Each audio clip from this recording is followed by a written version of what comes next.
Son lancement opérationnel était prévu pour le 25 août dernier. Il aura fallu attendre 3 mois plus tard pour que les 56 000 panneaux solaires de Gorobanda soient officiellement mis en service par le nouveau ministre nigérien de l'énergie. Inaugurée en juillet dernier, la centrale avait vu ses travaux d'achèvement mis à l'arrêt suite au changement de régime intervenu quelques jours plus tard. Une maintenance désormais complète qui, depuis le mois d'octobre, permet aux habitants de la capitale de bénéficier de ces 30 MW de puissance.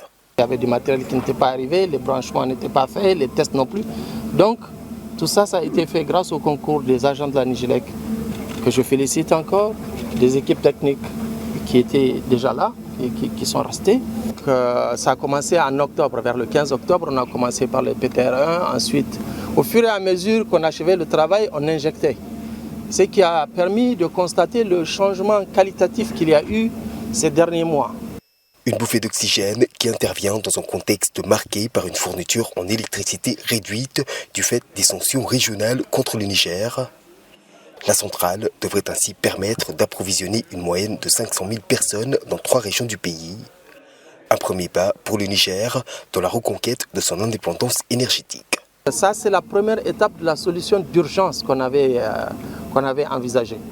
Il y a d'autres étapes, notamment maintenant la mise en route aussi du 5e groupe de Gorobanda qu'on va attaquer à partir de lundi prochain. L'objectif, c'est de revenir à la normale.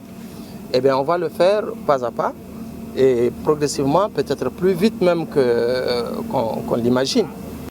Initialement prévu en 2035, l'accès à une indépendance énergétique s'impose d'ores et déjà comme une nécessité pour les nouvelles autorités nigériennes.